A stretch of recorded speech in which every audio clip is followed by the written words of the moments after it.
Salam saudaraku yang terkasih, dimanapun Anda berada saat ini, berjumpa lagi kita di dalam program SKS, Suara Kasih Sejati, di mana program ini akan memberkati saudaraku sekalian melalui setiap perenungan yang akan dibagikan. Pada saat ini, saya akan membagikan firman Tuhan menurut Yohanes pasal yang ketiga ayat yang ke-16, berbunyi demikian. Karena begitu besar kasih Allah akan dunia ini, sehingga ia telah mengaruniakan anaknya yang tunggal, supaya setiap orang yang percaya kepadanya tidak binasa, melainkan beroleh hidup yang kekal. Melalui nats ini, tema kita adalah kasih yang besar membawa hidup yang kekal. Berbicara tentang kasih itu memiliki makna yang sangat luas. Namun kasih juga dapat diartikan sebagai ungkapan perasaan sayang dan cinta, baik itu kepada teman, pacar, suami dan istri, bahkan keluarga. Tetapi bila kita renungkan nats ini, kita melihat dan menyadari bahwa Allah sangat mengasihi dunia. Bahkan karena kasihnya yang begitu besar, Allah rela mengorbankan dirinya di atas kayu salib untuk menebus kita. Saudaraku yang diberkati oleh Tuhan, kita menyadari kita adalah manusia yang paling berdosa. Kita adalah manusia yang hina. Kita telah jatuh ke dalam lumpur dosa. Kita seharusnya dihukum. Kita seharusnya tidak layak menerima anugerah Tuhan. Tetapi karena Allah begitu mengasihi kita, Ia sangat mencintai kita. Ia tidak mau kita dihukum, tetapi yang Ia mau kita hidup bersama-sama dengan Dia di dalam kerajaannya yang kekal, yaitu sorga. Pertanyaannya, mengapa Allah sangat mengasihi kita? Padahal kita tahu dan kita menyadari bahwa kita ini adalah manusia yang berdosa. Saya mempunyai beberapa alasan yang akan saya bagikan kepada saudara. Saya akan memberikan 3 alasan kepada saudara, mengapa Allah sangat mengasihi kita.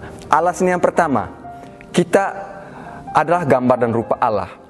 Bila kita melihat di dalam Kejadian pasal yang ke-1 ayat 26, berkata demikian. Baiklah kita menjadikan manusia menurut gambar dan rupa kita. Artinya apa? Kita ini sama dengan Allah. Kita itu berbeda dengan ciptaan yang lain. Kita berbeda dari binatang dan lain sebagainya. Maka dari itu, karena kita gambar Allah itu sendiri, Ia mengasihi kita sama seperti Ia mengasihi dirinya. Yang kedua, mengapa Allah sangat mengasihi kita? Karena kita ini berharga di mata Allah.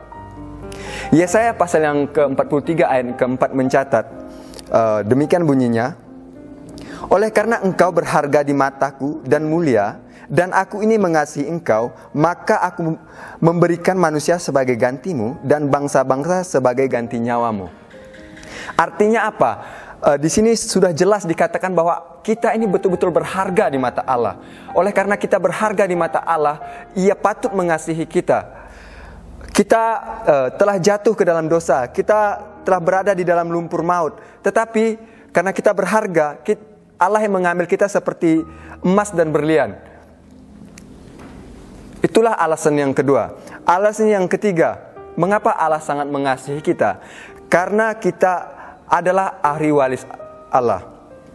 Lukas pasal yang ke-15 ayat yang ke-31, Tuhan Yesus memberikan perumpamaan. Anakku, engkau selalu bersama-sama dengan aku, dan segala kepunyaanku adalah kepunyaanmu. Artinya apa? Apa yang Allah miliki, itu juga menjadi bagian kita. Kerajaan Allah yang kekal, hidup yang kekal yang dimiliki Allah, kita juga wajib memilikinya. Karena apa? Kita ini adalah ahli waris Allah. Kita wajib memilikinya itu.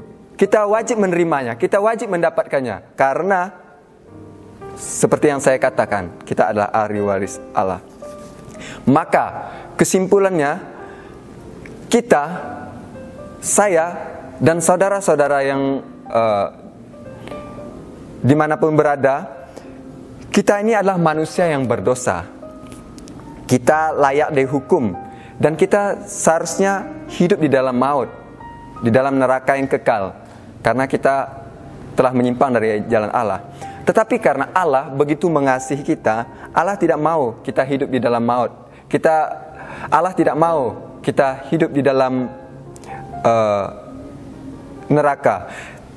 Maka ia mengorbankan dirinya. Agar apa? Agar kita ini manusia yang tidak bisa memperoleh kerajaan yang kekal itu melalui usaha dan kemampuan kita, Allah berinisiatif untuk mengorbankan dirinya sehingga kita bisa dan kita layak mendapatkan hidup yang kekal itu. Maka saudaraku yang sekalian dimanapun Anda berada, melalui firman Tuhan ini saya mengajak saudaraku sekalian untuk tidak menyia-nyiakan anugerah dan kesempatan yang diberikan Allah kepada kita.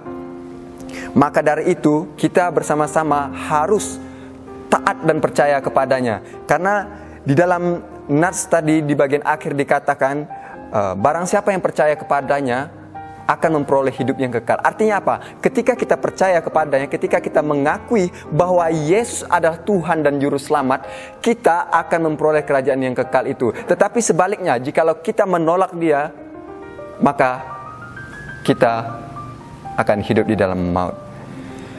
Salam, Tuhan Yesus memberkati.